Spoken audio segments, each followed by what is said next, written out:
Welcome to Dreamland Serenity. Tonight you're invited to journey through time, a realm where every moment feels like it lasts forever. In this story, time stretches, and every moment takes on a special meaning, allowing you to reflect and find tranquility. Close your eyes, take a deep breath, and let the soothing rhythm of the story guide you into a deep, restful sleep, where each second offers a chance to let go of the day and embrace the calm. As you drift off, remember that this journey is only yours to experience, slowly fading as you slip deeper into the serenity of sleep. Your hour.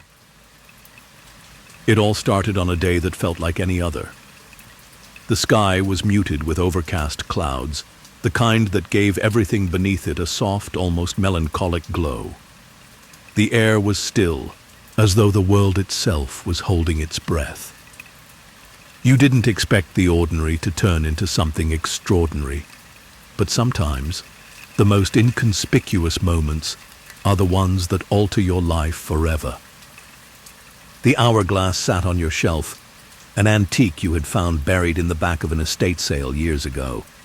It wasn't particularly valuable, at least not monetarily, but it held a quiet elegance that appealed to your fascination with time. There was something about its polished wooden base and the smooth glass that enchanted you. The way the sand flowed, so fine and precise, as if the tiniest of grains held secrets from another time. Every time you turned it over, you thought about what the grains of sand might symbolize, how quickly they passed, how little we often noticed them. You had placed the hourglass on your bookshelf with care, almost reverence, next to the collection of novels you had amassed over the years. It had been a constant companion in your small apartment, standing still and silent, a witness to the ebb and flow of your life. But that day, that ordinary quiet day, something changed. You were distracted, running your fingers through a pile of old papers, trying to sort through a few things you had ignored for months. A phone call had left your mind preoccupied, and as you moved hastily to stand up, you brushed against the shelf. There was a moment of slow-motion realization as the hourglass teetered on the edge before it crashed to the floor. The sound of shattering glass was sharp and sudden, slicing through the calm atmosphere like a crack in a delicate painting. For a split second, the air around you felt heavier, as though the room itself had taken in a breath of shock. You froze, staring at the mess on the floor. Glass shards gleamed like tiny shards of ice against the hardwood, and the sand, oh, the sand, was spilling out of the hourglass in a soft cascade, as if mocking the very passage of time. Kneeling down, you ran your fingers over the fragments, the cold glass pressing into your skin. There was a heaviness in your chest that you couldn't explain, a sense that something was terribly wrong. You should have felt frustrated, perhaps even angry with yourself, but instead you felt oddly calm. As you began to collect the pieces, your fingers brushed against something strange, something that didn't belong. One of the shards wasn't just a piece of glass. It was warm to the touch, pulsing with an odd energy. You pulled your hand away, heart racing. The moment you touched it, a strange sensation rippled through you. It was as if the world tilted ever so slightly, throwing you off balance. You blinked, disoriented, trying to catch your breath. The air felt dense, thick with a hum you couldn't quite place. You glanced around the room, and something about it seemed different, just slightly off. The clock on the wall caught your eye, its ticking sound suddenly louder than before. You hadn't noticed how much time had passed. Glancing at it, you felt a chill spread through your chest. The minute hand, no, it couldn't be. The minute hand had ticked backward, just a fraction, but enough to make your pulse quicken. You stared at it in disbelief. The clock had definitely moved forward earlier, hadn't it? You looked at it again, your heart pounding in your throat. And then, just as quickly as the moment had shifted, the clock ticked forward again, as if nothing had happened. Maybe it was just your imagination, you thought, brushing it off, a trick of the mind. But the feeling lingered, the sensation of something being slightly off. You glanced at the shattered hourglass on the floor, the sand still spilling out, but now it seemed to fall in slow motion, as though each grain was floating in the air, suspended by some unseen force. You felt a strange pull, something deep within you urging you to pick it up, to touch it once more. But before you could decide, you heard a soft sound, the quietest whisper coming from the hallway. It was faint at first, like the wind, but then your name. You stiffened, turning toward the sound. It wasn't loud, but it was unmistakable. "Come!" The whisper beckoned, pulling at something inside you. You took a hesitant step forward, the sound of your feet against the floorboard strangely amplified in the thick air. Another step, and then another. Before you knew it, you were moving towards the hallway, drawn by an invisible thread. With each step, the voice grew clearer, and yet there was something unsettling about it, as though it weren't coming from any one place. The sound seemed to travel through the walls, twisting and curling around you like a living thing. But you couldn't resist it. You had to know what it was. You reached the hallway and stood at the threshold, your breath shallow in your chest. And then, it happened again. "Come!" the voice called softly, but this time it was unmistakable. It was your name. For a moment you hesitated, but then, as if in a trance, you stepped forward, moving as though something else had taken control of your body. The hallway stretched before you, familiar, yet somehow distorted. The air grew colder as you walked, the walls narrowing in around you. But it didn't matter. You needed to know where the voice was coming from. You followed it, feeling the strange sensation in your chest grow stronger, until the voice led you to the living room window. You didn't stop to wonder how the sound could be coming from outside, or why you felt so drawn to it. You opened the window slowly, the cool air rushing in, carrying with it a strange, almost metallic scent. The street outside looked just as it had moments before, the same street lamps casting long shadows on the sidewalk. But everything felt different. Time felt different. You could feel it, thick and heavy in the air, as if the world was holding its breath once again. And then, with the faintest of shudders, the hour began again. The soft hum of the world around you was the first thing that returned to your awareness when you woke. You weren't sure why, but there was a strange comfort in the sound.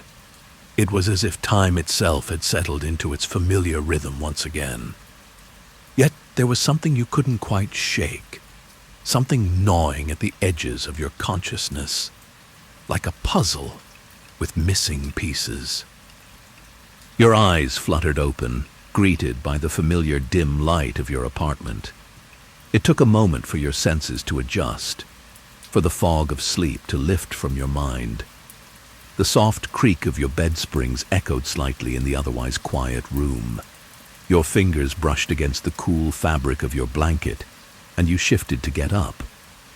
It felt like you were moving in a slow, deliberate motion, your body still heavy with the weight of a dream you couldn't fully remember. But as you swung your legs over the side of the bed, your eyes landed on the clock on the nightstand. The minute hand was barely moving. It hadn't moved at all. You blinked, momentarily confused. The time was frozen at exactly 8:15 a.m., but when you checked it just yesterday, no, just hours ago, it was far past that. You couldn't remember exactly when, but you had definitely checked the time before falling asleep. It had been much later than this. Shaking off the disorienting feeling, you pushed yourself to your feet and rubbed your eyes, trying to gather yourself. You had to be imagining things, right? Maybe you'd forgotten to wind the clock. You'd been so caught up in the shattered hourglass, the strange voice, that your mind was playing tricks on you. But as you crossed the room toward the kitchen, The ticking sound of the clock seemed louder now, more pronounced, almost deafening in its repetition. Tick, tick, tick. Your footsteps echoed too, unnaturally loud against the silence. The familiar sound felt intrusive. You reached the kitchen and began your usual morning routine, almost mechanically. You filled the kettle with water, setting it on the stove, preparing your usual cup of coffee. As the water began to boil, you glanced out the window, seeing the street below, the same street you always saw in the mornings. The same trees swaying gently in the wind, the same gray, overcast sky that made everything look muted and quiet. Nothing had changed, and yet everything felt wrong. You let the strange feeling settle in the pit of your stomach, trying to shake it off. It was just a bad night's sleep, nothing more. Everything was fine. But then, as the water boiled and you poured it into your mug, the clock in the kitchen, just like the one in your bedroom, froze again. It hadn't moved. You froze. The unsettling sensation returned, a cold prickling at the back of your neck. Your fingers trembled slightly as you held the hot mug, trying to focus on the task at hand. You were imagining things. It had to be your imagination. But then you heard it again. Come. The voice, so faint, so distant, echoed through the room, seeping into your thoughts. It wasn't the same as the voice from the night before. This time it felt more insistent, a beckoning, a call that seemed to come from all around you, reverberating within the walls. You turned, your pulse quickening, and for a brief moment, you saw something that shouldn't have been there. The kitchen door stood ajar, slightly cracked.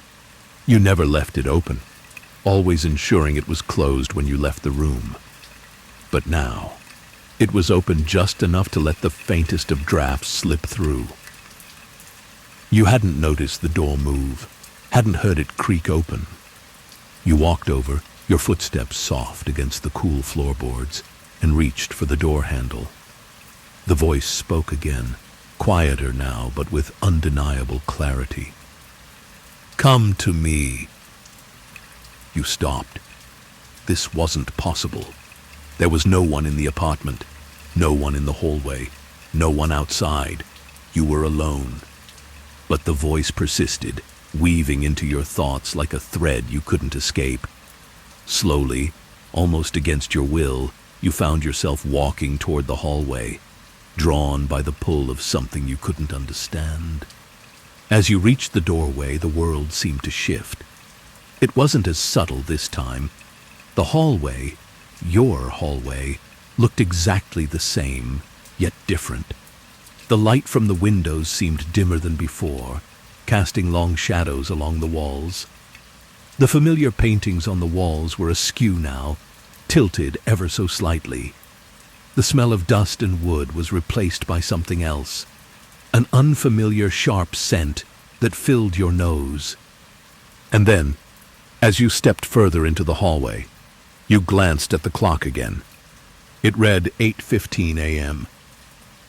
You stared at it, disbelief flooding your mind. How could this be? Had you really been walking for an entire hour? You couldn't remember leaving the kitchen, let alone walking down the hallway.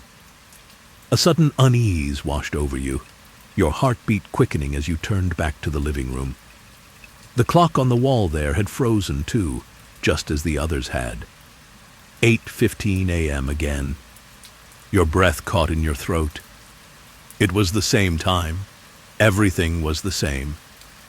Your pulse began to race. The voice echoed again, clearer now, more insistent. Come! Your mind spun as you tried to piece together what was happening. This couldn't be real. It didn't make sense. It was as if you were caught in some kind of strange loop.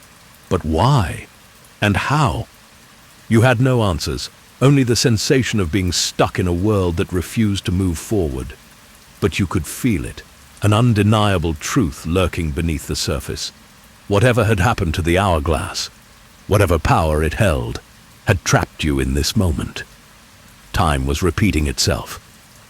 You looked around, hoping for something familiar to ground you, something that would remind you that this was all just a mistake. But nothing felt real anymore. The voice, the repeating hour, the endless ticking, it was all too much. And then, without warning, everything froze. The hum in the air, the ticking of the clocks, the faint sounds of the world outside, it all stopped. For a moment, there was silence. Complete and utter silence. And then, without hesitation, the hour began again. The clock's rhythmic ticking filled the silence, as though the universe itself was marking the passage of time. Yet there was something hollow about it now, an echo that sounded less like the steady ticking of a timepiece and more like a countdown, one you couldn't stop, no matter how hard you tried. You stood still, frozen in the middle of your living room, the weight of the past few moments settling heavily on your shoulders. The clocks, the voice, the strange sensations that pulled you through your apartment like an unseen current. It was all too much to take in. You stared at the clock on the wall again, the minute hand stubbornly pointing to 8:15 a.m., as it had when you first woke up. It hadn't budged, not an inch. A cold dread settled in your stomach as you let the reality of the situation sink in. You had to be stuck in some kind of loop. It made sense in a way. It was the only explanation that felt remotely plausible. Yet you couldn't shake the feeling that something was terribly wrong. You couldn't remember the last time you'd felt truly in control of your own life. Now, it was as if the universe had snatched away even that. Every inch of your space, your apartment, your familiar routines, was now a prison. The walls felt closer, the air heavier with each passing moment. You tried to breathe through the panic rising in your chest, but it wasn't easy. The loop wasn't just repeating the minutes of your day. It was twisting them, warping them into something you couldn't quite grasp. You tried again to leave the room. Your feet carried you to the door, but as soon as your hand touched the knob, something inside you froze. It was like a barrier, invisible but undeniable, holding you in place. The whispering voice returned, quiet and insistent. Come. You blinked, unable to stop the sudden shiver that ran down your spine. It wasn't the voice from earlier. This one was softer, almost coaxing, gentle, and yet, in its softness, there was an underlying urgency, a sense that it wouldn't stop until you listened, until you followed it. There was no escaping it. You tried to rationalize, to tell yourself that you could break free, that you just needed to push through. You turned the door handle, but again, the barrier was there. The room seemed to warp around you, stretching and contracting as though it were made of elastic, pulling you back to its center, to that moment where time stood still. You sank onto the couch, feeling dizzy, your thoughts racing. Was this all some kind of dream? A nightmare? Had you somehow slipped into another reality, one where you could never leave? Or worse, was this all some twisted game the universe was playing? Frustration bubbled inside you. You needed to break out of this. You had to. The air felt thick now, a weight on your chest, and you pushed yourself off the couch with a determination you hadn't known you had. You would make sense of this. You had to. The next few hours passed like this, with you running through the same motions over and over, making coffee, walking down the hallway, checking the clock. Each time, it was the same, 8:15 a.m., over and over again. Each time you would try something new to break free, move faster, move slower, take a different route, change your actions. But it didn't matter. No matter what you did, no matter where you went, you always ended up in the same place, at the same time. You stopped in front of the broken hourglass. The glass shards lay scattered across the floor like forgotten remnants of a past you couldn't escape. The sand had dried, its flow disrupted by your careless hand. But you could almost swear you saw a few grains of sand shifting ever so slightly. Curious, you kneeled down and picked up one of the shards. It was warm to the touch, not like the glass you remembered. The warmth pulsed against your skin, sending a shiver through you. And then it hit you. This wasn't just an ordinary hourglass. This wasn't a broken object. This was the key. The key to whatever had caused this. The key to the trap you now found yourself in. The weight of it settled in your chest, suffocating. But you couldn't ignore the feeling deep down. The sensation that this hourglass was connected to the very fabric of time itself, and that breaking it had somehow altered that fabric in ways you couldn't understand. You closed your eyes, trying to ground yourself in the midst of the chaos. Think. There had to be a way out of this, a way to stop the loop. But the voice, it wouldn't stop. Come! You didn't know why, but you felt drawn to the voice, to whatever it was urging you to follow. You couldn't explain it, but it was like a thread, pulling you, guiding you to a place you didn't understand yet. You picked up the shard of glass and held it in your palm, staring down at it with a sense of wonder and fear mingled together. It was warm, and the sensation continued to pulse, as though something inside it was alive. Was this the way to break the cycle? With a deep breath, you stood up and walked toward the hallway again. The air seemed to thrum with anticipation, vibrating against your skin. As you walked through the doorway, the room seemed to shift again. The edges blurred, and for a moment, everything around you felt distant, as though you were walking through a dream. The voice spoke again, louder this time, filling your thoughts completely. Come. The weight of it was unbearable now. The need to follow it, to understand it, consumed you. You couldn't resist any longer. You moved forward, feeling as if you were walking through some ancient portal, guided by the pull of the voice. And then, just as you reached the threshold of the doorway, just as you felt the moment teeter on the edge of something monumental, the world froze again. The ticking of the clock stopped. The air went still. And for a moment, you could hear nothing but your heartbeat, pounding in your ears. And then, it began again. It was like watching the world unfold in reverse. Every action you took felt futile. You'd tried everything. Nothing worked. Each time you woke, it was 8:15 a.m. You did the same things in the same order. Coffee, the broken hourglass, the voice. Yet, nothing changed.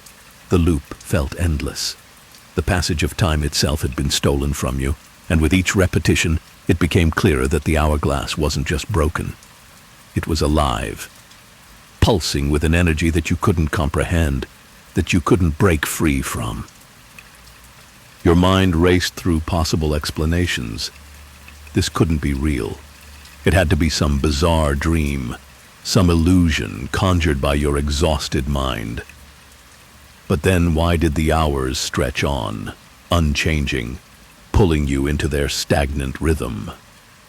You glanced at the clock again, as you did every time the hour turned, every time the silence grew too thick to bear. 8:15 a.m.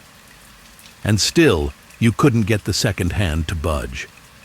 The voice returned, whispering, faint but present, lingering like a phantom in your ears. Come.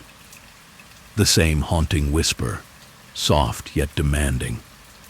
It pressed against your thoughts, like it was trying to reach inside you, to pull you into its rhythm. You shuddered. It wasn't the voice of an innocent thing. There was something knowing about it, something ancient and unfathomable. And no matter how many times you tried to resist it, you couldn't ignore its call. You needed to get out. Your mind screamed for something different, something that wasn't this. You had to break the loop. You stared down at the hourglass, now broken into jagged shards that were scattered across the floor.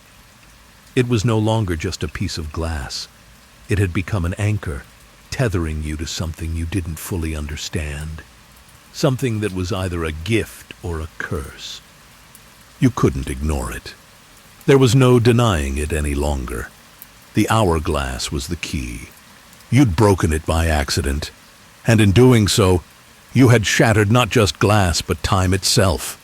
You'd done something that caused the flow of the universe to fracture. But the question was, could you fix it? You crouched down and carefully collected the shards. Each piece felt warm in your hand, almost pulsing with an energy that didn't belong in the mundane world. These weren't just shards of glass. You realized, as you handled them one by one, that they were imbued with something powerful, something beyond the simple object you had thought it was.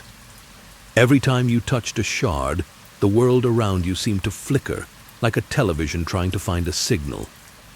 It was as if the very fabric of reality was flickering in and out of focus, teasing you with a glimpse of something you weren't yet ready to see. With trembling hands, you pieced the hourglass back together. It was imperfect now, the jagged edges of the shards barely holding together, but somehow, it felt right. It felt like you were putting the pieces of your life back together, despite the fact that you couldn't understand how or why you were doing it. And then, the moment you placed the final shard in place, everything went still. The voice fell silent. The air thickened, and you felt the familiar weight of time pressing down on you. But it wasn't like before. There was no more distortion, no more flickering of reality. The world around you seemed clearer, sharper, more solid. For the briefest of moments, you wondered if you had finally broken the cycle. Maybe this was it. Maybe you were free. But then, the clock struck 8:15 a.m. You froze. This wasn't possible. You had put the hourglass back together. It should have worked. You should have been free. But no, this was still the same moment, the same loop. Everything was the same. A deep frustration rose inside you, and before you could stop yourself, you hurled the hourglass against the wall. The shattering sound echoed through the apartment, and for a moment, you simply stood there, panting, your chest heaving with the weight of your exhaustion. The glass lay in shards on the floor, just as it had been before. Your breath came in quick, shallow bursts. You had tried everything. You'd pieced the hourglass back together. You'd fixed it. And yet... The voice returned, this time louder, more insistent. "Come to me." You squeezed your eyes shut, trying to block it out, but it was no use. The voice, something within the very fabric of the time that had unraveled around you, was calling you once again. There was no resisting it. And then, something in the air shifted. The temperature dropped, and the faintest gust of wind brushed against your skin, even though there was no open window. Slowly, you opened your eyes. There, in the center of the room, something had changed. The broken pieces of the hourglass no longer lay scattered across the floor. Instead, they had rearranged themselves almost as though they were moving of their own accord. The shards had come together, forming a shape you couldn't quite recognize at first. It wasn't a complete hourglass, not anymore. But it was something else, something ancient and unfamiliar, a symbol you couldn't comprehend, glowing faintly with an otherworldly light. And then, for the first time since this entire ordeal had begun, the world seemed to move. The clocks on the walls began ticking again, slowly, as if hesitant to return to their natural rhythm. The room shifted around you. The walls seemed to breathe, pulsing with a life you hadn't noticed before. The familiar surroundings were no longer just your apartment. They were something else, something older, connected to forces you couldn't understand. You felt the pull of the hourglass, the fragments, now whole once again, drawing you forward. "Come to me," the voice whispered once more. It wasn't just a voice anymore. It was a presence, one that you couldn't escape. You had no choice but to follow it. You took a deep breath, the air thick with a tension you couldn't name, and stepped forward. The walls of your apartment no longer seemed like solid structures. They were something else now, alive, shifting, bending in ways that didn't make sense. You had never been this aware of the world around you, the hum of the refrigerator, the subtle creaks of the floorboards underfoot, the faintest rustling of the curtains in the breeze. Every sound seemed magnified, as if the world was amplifying everything around you in response to the changes you had made. The air was thick with anticipation, heavy with the weight of something unseen, something powerful. The hourglass, now whole again, pulsed with an otherworldly light. It wasn't just an object anymore. It was a beacon, drawing you in, pulling at the very fabric of your being. For the first time, you felt truly small, like a speck in the middle of something vast and unknowable. You had always thought that time was something you could control, something you could bend to your will. But now you realized that it had always been far beyond you. The hourglass was proof of that. It was a relic, ancient and mysterious, and it had somehow connected you to something far greater than you could understand. Your hand trembled as you reached out toward it. The moment your fingers brushed the surface, the light from the hourglass flared brightly, filling the room with a golden glow. You flinched back, your heart racing, but the light didn't blind you. It enveloped you, wrapping around you like a comforting blanket, as if the hourglass itself was inviting you closer, urging you to embrace its power. You couldn't explain it, but in that moment, you understood. You weren't just a bystander in this strange loop anymore. You had become part of it. The hourglass was more than a tool to fix time. It was a conduit, a bridge between you and the force that controlled everything. The voice was louder now, clearer, and it no longer felt like an intrusion. It felt like a conversation, an invitation. "Come to me," it whispered again, its tone softer now, almost affectionate. The decision before you was clear, yet it still filled you with uncertainty. You had always been the type to fight back, to push against whatever obstacle was in your path. But this wasn't just an obstacle. This was something much larger than that. Something you couldn't fight. Something that had already woven itself into the very fabric of your existence. You could continue resisting. You could try to escape again, try to break free from the loop by sheer will alone. But deep down, you knew that wouldn't work. You had already tried it, and nothing had changed. No matter how many times you tried to step outside the boundaries, the world simply reset, pulling you back into the same moment, over and over again. Or you could listen. You could give in to the voice, let it guide you, follow the path it was leading you down. The thought scared you, more than anything had in a long time. To give in felt like surrender, like giving up your control, your agency. But as you stood there, looking at the hourglass in your hand, you realized something profound. You never truly had control, not over time, not over this. The illusion of control had always been just that, an illusion. You felt the pull again, stronger now, almost magnetic. The hourglass hummed in your palm, a subtle vibration that seemed to resonate with something deep inside you.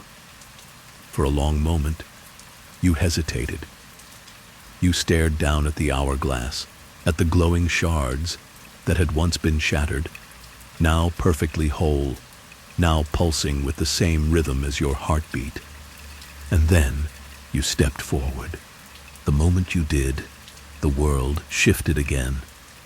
It was subtle at first, a flicker of light, a shift in the air as though everything had taken a deep breath, but then it grew. The room around you seemed to stretch and warp, as if the space itself was bending, transforming, revealing something new beneath the surface. The clock on the wall ticked again, but this time it wasn't stuck at 8:15 a.m. It moved. The hands shifted, gliding smoothly along the face of the clock, counting down the minutes just as they were supposed to. Your heart skipped a beat. Was this it? Had you finally done it? Was this the breakthrough you'd been desperately searching for? But no. This wasn't the end. It was only another chapter. You were no longer in your apartment. The room had transformed, faded away, replaced by something else, something unfamiliar. The walls around you were no longer made of wood and plaster. Now they shimmered, like reflections on the surface of water, rippling and changing as you moved. The air smelled different, clean, crisp, like the first breath of spring after a long winter. You felt an overwhelming sense of stillness, of peace, yet there was a palpable tension hanging in the air, a feeling that something was about to happen. The world around you was quiet, but it wasn't empty. There was a presence, something just out of your sight, waiting, watching. And then you heard it. The sound of footsteps. You turned, your heart racing, and there, at the far end of the room, stood a figure. It wasn't someone you recognized. They weren't a part of your life, not in the way anyone else had been. This figure was different. Their features were soft, like they were made of smoke or mist, shifting and changing as though they weren't truly solid. The figure raised their head and locked eyes with you. And you knew without a doubt that this person was the one guiding you. They were the reason you were here, the reason you had been pulled into this strange, twisting journey. "You've come far," the figure said, their voice gentle but carrying the weight of something far older than time itself. You swallowed hard, your throat dry. You didn't know who or what this being was, but you knew one thing.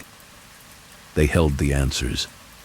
They were the key to everything, the loop, the hourglass, the force that had been guiding you. "You've already made the choice," the figure continued, their tone now more certain, almost reassuring. "And now, you must walk the path. There is no going back." You opened your mouth to speak, but no words came. Instead, the figure extended their hand toward you. It was an invitation to follow. The voice whispered again, softer now but filled with resolve. "Come to me." The figure's hand hovered just before you, an invitation like none you had ever felt before. It was warm, but not in the way the sun warms your skin on a summer afternoon. No, this warmth was something deeper, almost comforting, as if it resonated with your very being. You felt an urge to step forward, to take their hand, but doubt lingered like a shadow, keeping you rooted in place. You swallowed, trying to steady your breathing. Every step you had taken so far had led you to this moment, but now that you were standing at the threshold, it felt different.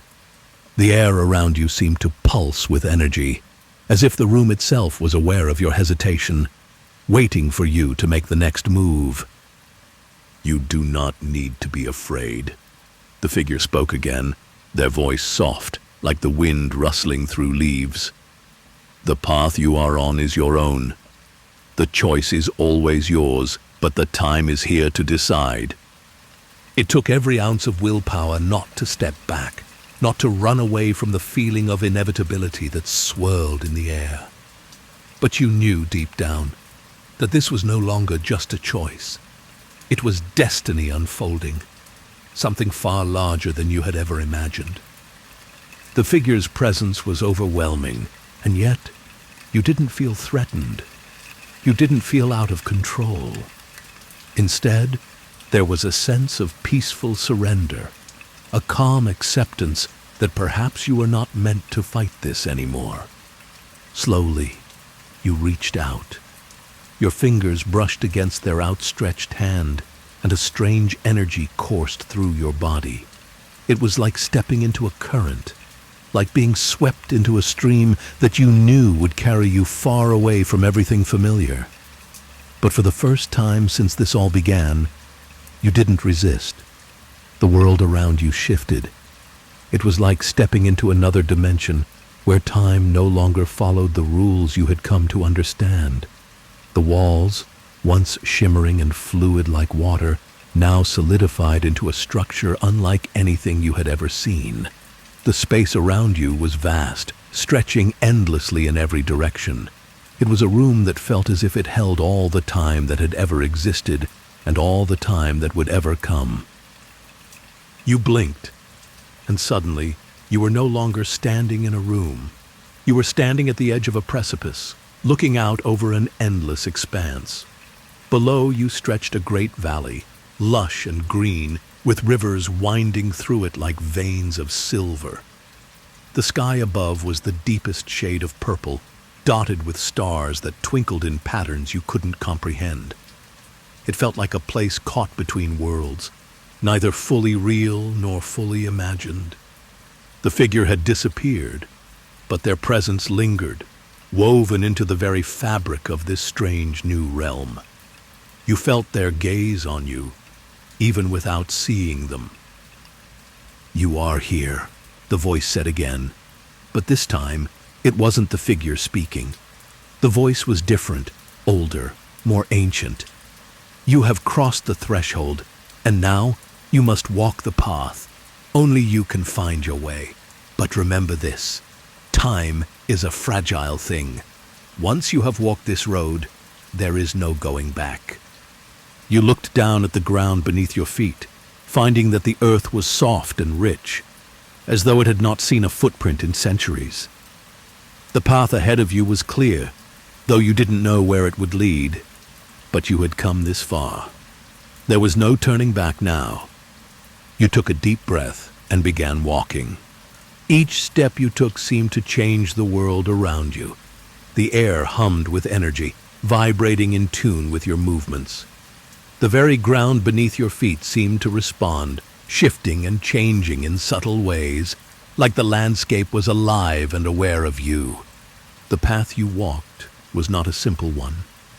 It twisted and turned, rising and falling like the waves of an ocean. There were no signs, no markers, only the sense that you were following something.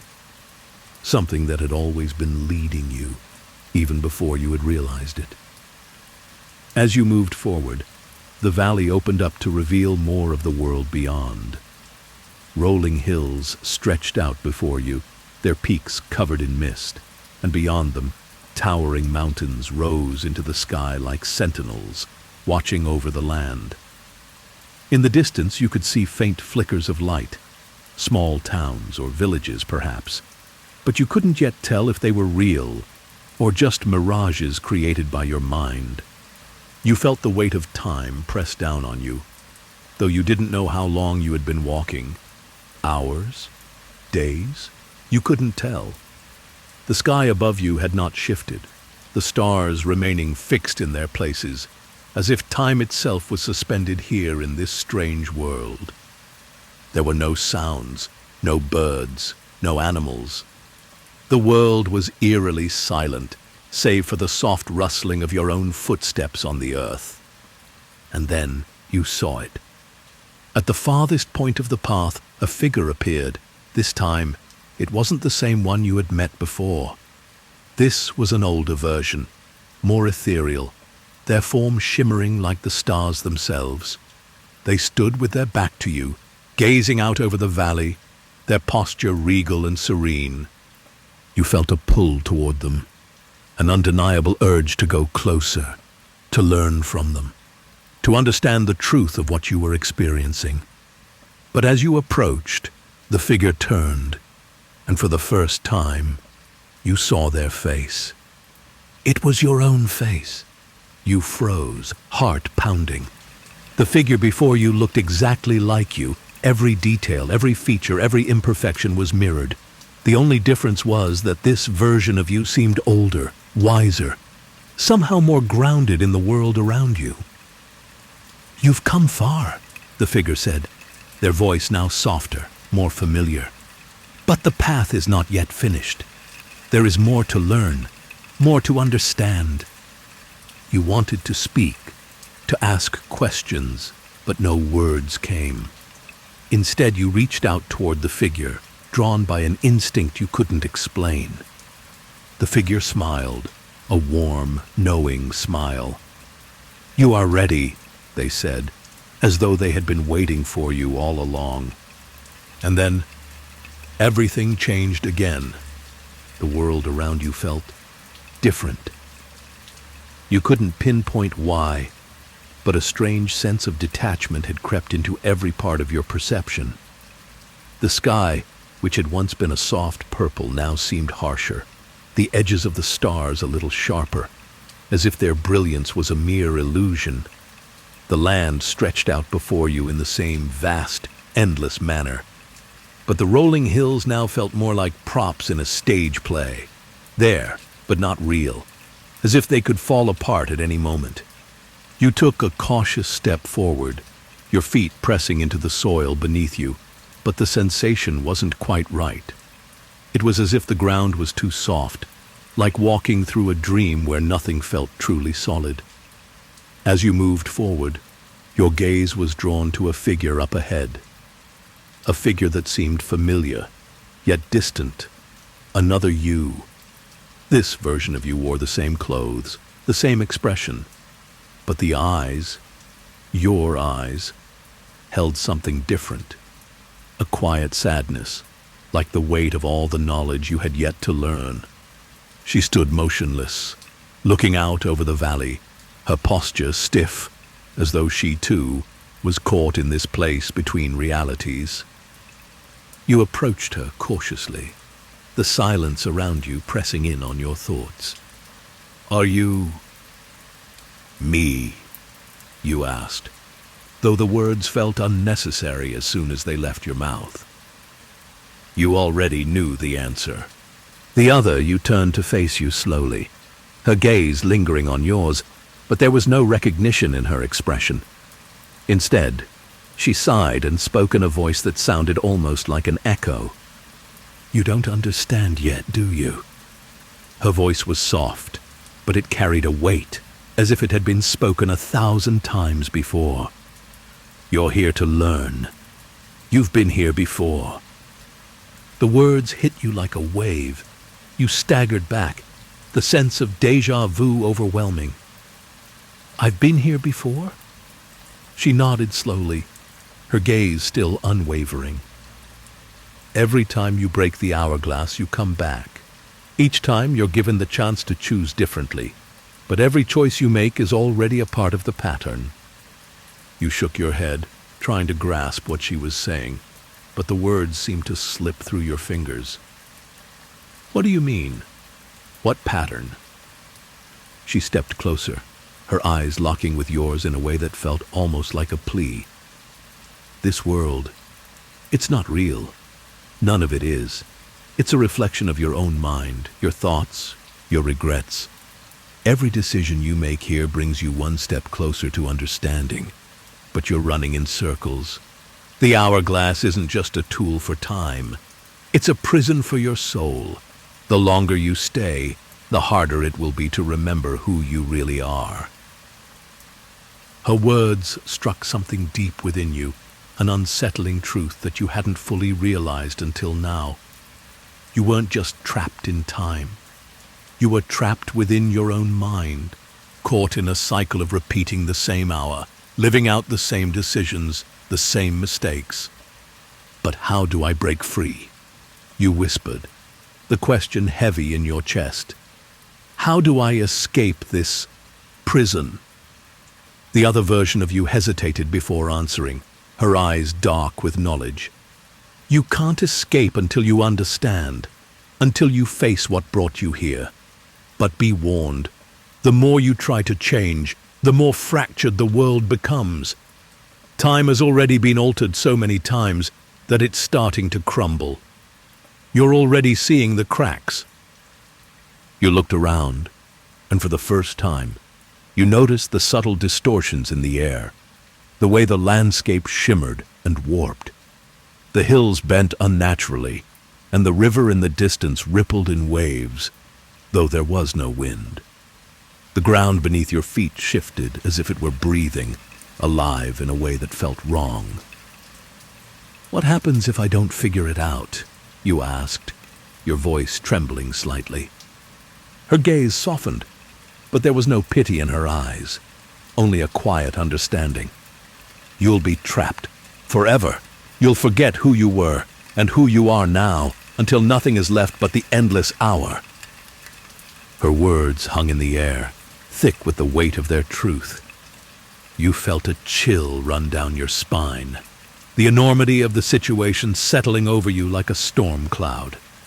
You didn't want to be trapped. Not like this. With a sudden, sharp motion, she turned away, her figure becoming blurry, distorted at the edges, like a reflection in a cracked mirror. "You must choose," she said over her shoulder. "Choose wisely, for time is running out." And with that, she faded into the shimmering landscape, her form dissolving like mist in the morning sun. You stood there, staring at the spot where she had been, your heart racing. The world around you seemed to grow heavier, the silence now more oppressive. The air felt thick, like you were drowning in it. A strange, gnawing feeling crept into your chest. Was it fear? Or was it something else? Something deeper? You glanced at the hourglass that hung from your neck, its edges sharp, its sands frozen in place, waiting for you to make the next move. You wondered how many more versions of yourself you would meet in this fractured world, how many different paths you would walk before you finally understood the truth. But deep down, you knew that time was slipping away. The sun never set, nor did it rise. It remained suspended in the same stillness, casting its pale light over a world that had grown increasingly fragile. You could feel it, in the air, in the soil beneath your feet, and in the rhythm of your own heart. Everything was on the verge of breaking, as though the universe itself had been stretched too thin. But amidst the suffocating stillness, there was a whisper, a quiet call to your mind. It wasn't the voice of the other you. No, this was something different, something far more tempting. You had learned of the hourglass's powers, the ability to bend time, to shape it like clay, but you hadn't truly understood the weight of that power until now. The truth the other version of yourself had spoken of clung to you, gnawing at your thoughts. Time isn't just a gift, it's a burden. But what if you could escape it? What if you could master time instead of merely being its prisoner? The hourglass in your hand seemed to pulse with life, its sands still unmoving, like a heartbeat in the silence. You wondered for the first time if you could break the cycle, if you could change the world around you, if you could rewrite this endless hour into something new, something better. You thought of the moments you had lived over and over, the people you had tried and failed to connect with, the choices you had regretted. How many times had you wished for just one more chance to fix it all? It was an easy thought to entertain. The temptation to reach out and change things was powerful, overwhelming. Each time the hourglass slipped from your grasp and fell back into your hands, it felt like the universe was offering you a bargain. One more chance, just one more chance to undo your mistakes. You sat down beneath the ancient oak tree you had discovered earlier, staring at the glass. It shimmered in the light, its surface smooth and cool to the touch. The air around you felt heavy, thick with possibilities, as if the hourglass itself held the answers to everything you needed. The possibilities swirled in your mind. What if I could stop time completely? What if I could go back to the moment before it all went wrong? But as you considered it, the world around you seemed to shift again, subtly at first, like a breeze ruffling the leaves of a tree that hadn't moved in ages. A soft voice interrupted your thoughts, startling you. "You can't change it, you know." You turned quickly, eyes wide, expecting to see another version of yourself. Instead, it was a woman you didn't recognize. Her face was delicate, ageless, but her eyes carried the weight of centuries. She was draped in flowing robes, her movements graceful but slow, as though she existed outside of time itself. You had no doubt that she was real, unlike the fleeting reflections of yourself you had seen. But there was something ethereal about her presence, something that made the air feel colder. I can't change it," you repeated, the words tasting bitter on your tongue. You gripped the hourglass tighter.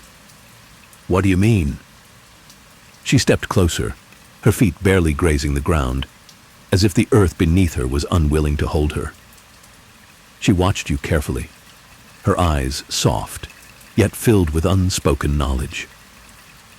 "The hourglass is a tool, not a solution. It offers you the illusion of control over time. But time is not something to be controlled. It cannot be undone, nor can it be rewritten. You can only move forward." "But what if moving forward means losing everything?" you asked, your voice tinged with desperation. "What if I make the wrong choice again? What if I never get it right?" The woman gave a gentle, knowing smile, though it didn't bring comfort. "You have already made the choice, whether you realize it or not. Every moment you've lived, every repetition of the hour has already shaped you. The mistakes you think you've made are part of your path. Trying to change them will only lead you down a different road, one that doesn't exist." Her words echoed in your mind. A different road, a path that doesn't exist. You thought of the endless loops you had lived, the same choices you had made over and over, hoping for something to change but always ending up at the same point. Could she be right? The temptation to stop time, to change everything, swirled more intensely within you, but the woman's words stilled your mind, like the calming presence of a breeze before a storm. "The more you try to change the past, the more fractured the world becomes," she continued. "Time isn't meant to be toyed with. If you push too hard, if you try to control it, you will only break what's left." The hourglass in your hand felt heavier, the weight of the decision pressing down on you. You could feel its power pulsing, begging you to try, to twist the sands in your favor. But the woman's warning echoed louder. "You must not let temptation guide you." Your hand trembled slightly, uncertainty creeping through your body. "Then what am I supposed to do?" you asked, your voice barely a whisper. "How do I get out of this cycle?" The woman looked at you with a deep, searching gaze. For a long moment, she didn't speak. Then at last, her voice was soft, like a secret passed between the wind and the trees. "You must accept it," she said, her words quiet but profound. "You must accept the hour for what it is. Time is not your enemy, nor is it your ally. It simply is.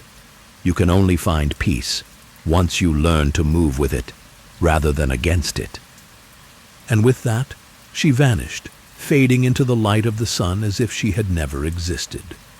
The world around you remained still, quiet, its power over you undeniable. You sat there for a long time, your thoughts a swirling mess. The hourglass still clutched in your hand.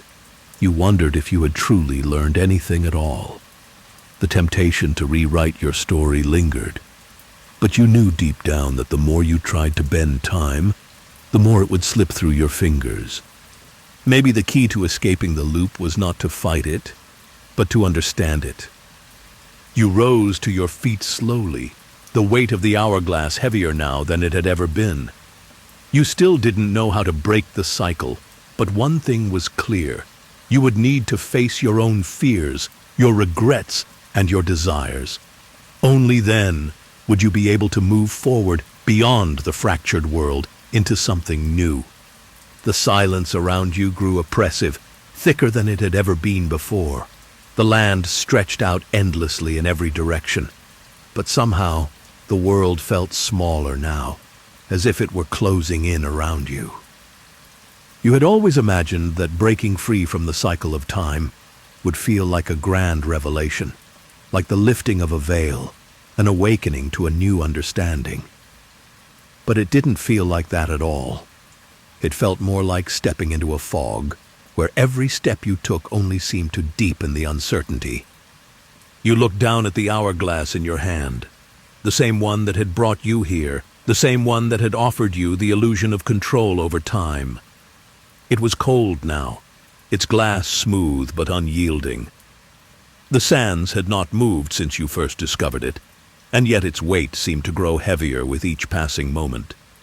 Its very presence seemed to mock you, as though it held the answers you so desperately sought, but were unwilling to reveal them. Accept it. The words echoed in your mind like a haunting refrain, a reminder of the woman's advice. You must accept time for what it is. You had fought it, bent it, tried to outsmart it, but every attempt had only brought you back to the same point, to this hour, to this endless loop. Could acceptance truly be the key to breaking free? The realization was terrifying, for in accepting time, you had to confront everything, your choices, your regrets, the moments you wished you could take back. It was easier to try to rewrite the past than to face it, to accept that some things were beyond your control. You walked aimlessly for what felt like hours, the landscape shifting subtly with each step you took. The world around you seemed more fluid now, the edges of the trees and hills bending like smoke, as though reality itself was beginning to waver. But no matter how far you walked, the feeling of being trapped never left. It was as if the world were a reflection of your own mind, distorted and broken, reflecting every doubt and fear you had ever harbored. Each step you took felt like you were walking through a maze of your own making, each corner a reminder of the mistakes you had made, the paths you had chosen that had led you here. Finally, you found yourself standing at the edge of a cliff, looking out over an expanse of rolling hills that seemed to stretch on forever. The sky above was a deep, inky blue, with stars scattered across it like pinpricks of light. It should have been beautiful, but all you could see were the cracks in the world, the fractures that had begun to appear, widening with every failed attempt to break the cycle. You took a deep breath and looked down at the hourglass in your hand once more. It was so still, so calm, but the weight of its significance was overwhelming. Could it really be as simple as accepting it? Could acceptance truly free you? You closed your eyes, feeling the cool night air against your skin. The moment felt timeless, suspended between worlds. For the first time, you allowed yourself to feel what you had been avoiding all along, the weight of your past choices, the things you could never change. The regret you had carried for so long washed over you like a tide, the pain of lost moments, of opportunities missed. But there, too, was something else, a quiet understanding, a shift in your heart. The regrets didn't define you. They didn't make you who you were. They were simply part of the journey, part of the experience that had led you here. When you opened your eyes, the world seemed a little clearer. The edges of the landscape were still blurred, but there was something different now, something more peaceful. The tension in your chest eased, the constant weight of trying to fix everything slowly lifting. You could still feel the hourglass in your hand, but its presence no longer held you captive. It was just a tool, a reminder. And in that moment, you realized the truth. You didn't need to change time. You didn't need to go back and undo everything. What you needed was to accept it, to move forward despite your mistakes. to allow yourself the grace to live beyond them. With a slow, deliberate movement, you placed the hourglass on the ground beside you. You didn't need it anymore. You didn't need to fight against the flow of time any longer. You could walk forward, step by step, into whatever lay ahead. As you stood there, taking in the quiet stillness of the night, a soft breeze stirred the air around you. The world seemed to breathe with you, the distant stars twinkling with a new kind of clarity, as though they were reassuring you that everything would be okay. And for the first time in what felt like forever, you smiled. The moment you left the hourglass behind felt monumental, yet at the same time it seemed almost insignificant. It was as if the world around you had always been waiting for you to make that decision, to stop fighting the flow of time and simply let it carry you. The breeze that rustled the leaves around you was like a quiet confirmation that you had done the right thing. You stepped away from the edge of the cliff, your feet light as if the weight that had clung to you for so long had finally lifted. The world, once stagnant and cold, now felt alive, humming with energy.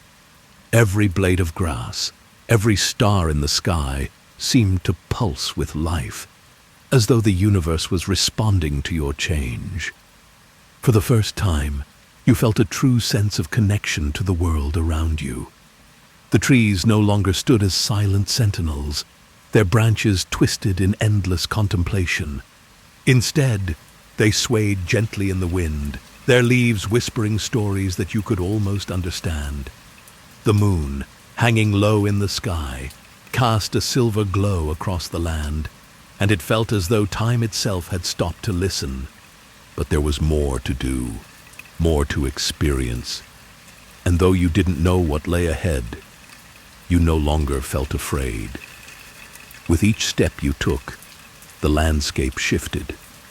The ground beneath you, once familiar and heavy with the weight of your regrets, now felt solid, as if the earth had finally caught up with your decision. The hills stretched out before you, bathed in the soft light of the moon, inviting you to explore. You walked through the night, the path ahead winding in front of you like a ribbon, an endless trail waiting to be discovered. You couldn't help but marvel at how everything had changed, how the once unyielding silence of the world now seemed filled with possibility. Even the air felt different, lighter, as though every breath you took was infused with hope. As the hours passed, you realized that the night had not moved. The moon hung steady in the sky, the stars still sparkling like diamonds, and yet you felt no sense of urgency. Time no longer seemed to press upon you. For the first time, you felt as though you could simply be without the weight of moments past, or the fear of what might come. Then, as you continued walking, you saw it, a faint light in the distance. At first it seemed like a mirage, a trick of the mind, but as you approached it grew brighter, more defined. A small ancient cottage stood before you, its windows glowing warmly, inviting you in. The path leading up to it was lined with flowers, their petals shimmering in the soft moonlight, as though they too were in harmony with the world's new rhythm. Without thinking, you walked toward the cottage, the light growing ever more welcoming. You reached the door, which opened slowly with a soft creak, revealing a figure standing inside. They were tall, with kind eyes and a weathered face that spoke of many years lived. Yet there was a sense of calm in their presence, as though they had long ago made peace with the flow of time. "I've been expecting you," the figure said, their voice warm and rich, like the sound of an old melody. You blinked in surprise, not sure how to respond. "You have?" The figure smiled, stepping aside to let you in. "Of course. Time has a way of guiding us, even when we don't realize it. Come in. I have something to show you." You hesitated for a moment, but the invitation felt genuine.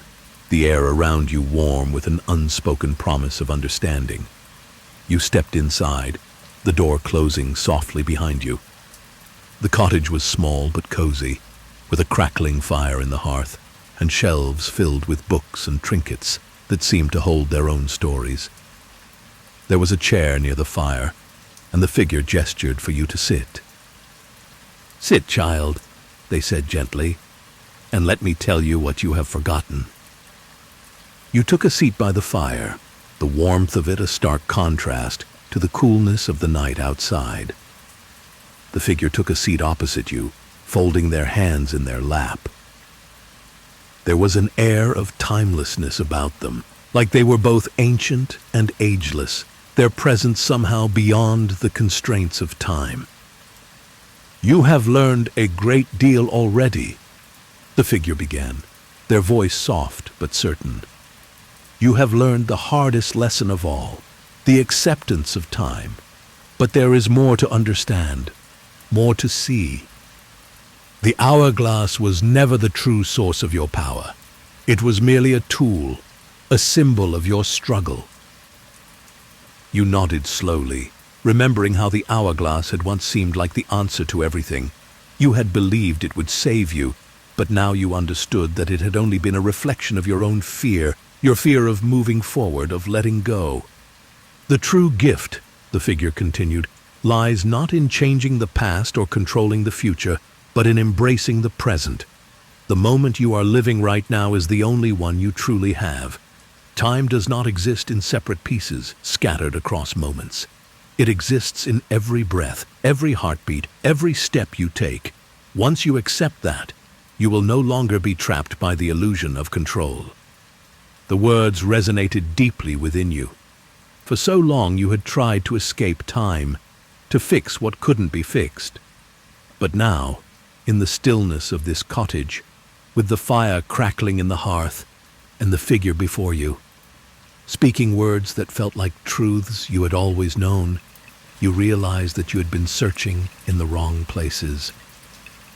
"I've spent so much time fighting it," you said softly, your voice barely above a whisper. The figure smiled, a knowing smile, as if they had seen this struggle countless times before. "That is the nature of all who seek. We fight time, we fight ourselves, thinking that we can change what cannot be changed. But in truth, we only need to surrender. Time is not the enemy. It is the guide." You felt something shift inside you, a deep, quiet peace that settled into your bones. The fire crackled softly, and for the first time in ages, you felt as though you were exactly where you were meant to be. "Now that you understand," the figure said, rising from their seat, "it is time to let go of what you thought you knew and embrace what is before you. There is no going back, but there is a path forward, one that you can walk with ease." You stood up, your feet light beneath you, as if you were no longer tethered to the past. You glanced at the figure one last time, your heart full of gratitude. "Thank you," you said, the words slipping out before you could think. "For everything." The figure nodded, their expression kind and serene. "Remember, the road ahead is yours to walk, and this time, walk it with open eyes." You turned toward the door, a sense of calm settling over you, and stepped back into the world. The moon was still high in the sky, the stars twinkling above you like a constellation of endless possibilities.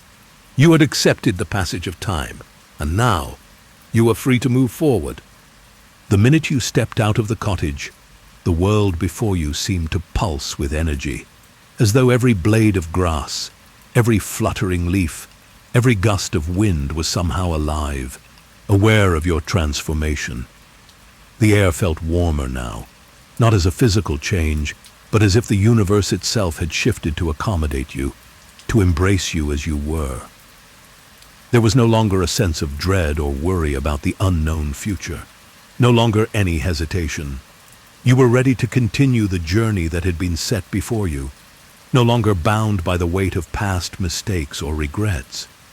You looked out across the land again, the rolling hills stretching endlessly beneath a sky that seemed to go on forever. The stars above were brighter now, more vivid, as though their light had been amplified by your newfound clarity. The path before you was still winding, still uncertain, but the fear that had once clung to your every step was gone.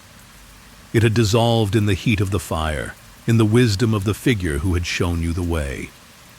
The figure had spoken of walking the path with open eyes, and now you understood. It wasn't about the destination. It wasn't about reaching some far-off place where all your questions would be answered. It was about the journey itself, the moments in between, the choices you made along the way. Time was not an obstacle, but a companion, a guide that could be trusted if you allowed it. You began to walk, your footsteps light, almost carefree. With each step, the world around you seemed to change, shifting and molding in subtle ways. The hills that had once felt so distant were now within reach, the trees swaying gently as though greeting you, as if the very land was alive with recognition. It was a sensation like no other, as if you were walking through a dream that had been waiting for you all along. As you moved forward, you noticed something, a small glimmer of light in the distance. At first, you thought it was another mirage, a trick of the eye, but as you drew closer, it became clearer. It was a figure, standing at the base of a tree, bathed in the soft glow of the moonlight. A familiar face. The woman, the one who had given you the advice, the one who had told you to accept time. She was waiting for you. You stopped in your tracks, the recognition of her presence sending a wave of warmth through your chest. She smiled as you approached, her eyes kind and knowing. "You've come far," she said, her voice carrying the same calming tone it had before. "I knew you would." You felt a surge of emotion at her words, a mixture of gratitude and awe. "I don't know what to say. Everything's different now. I'm different." She nodded, her smile widening. "That's the beauty of it. You have chosen to live, to walk forward with grace, to release what was never yours to control. And that, my dear, is the key."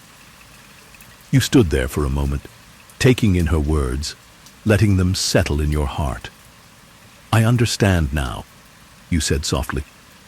"It's not about the hourglass or trying to turn back time. It's about accepting the present, the moments as they come, and moving forward no matter what." She nodded again, her gaze gentle but piercing. "Exactly. Time doesn't need to be controlled. It simply needs to be experienced. And once you embrace that, you will find freedom in it. You will find peace."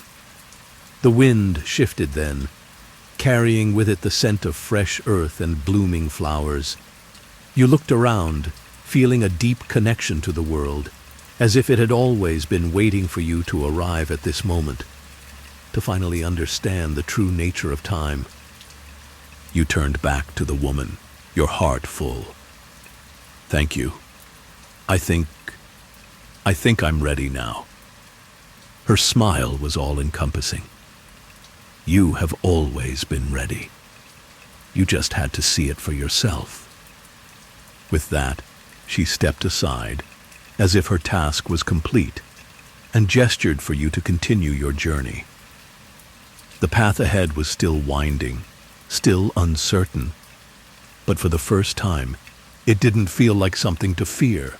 It was simply part of the experience, part of the flow of life. You walked on, your steps steady and sure. The moon above bathed you in its soft glow, and the stars twinkled like the echoes of 1,000 untold stories. The landscape around you was alive, vibrant, and rich with the energy of the present moment. You no longer needed to chase after the future, nor cling to the past. You simply were, and that was enough. The world stretched out before you, boundless and full of possibility. Time, no longer a force to be feared, became your ally, guiding you forward, step by step, into the endless journey that awaited. And in that moment, as you walked through the night, you knew one thing for certain. You were free.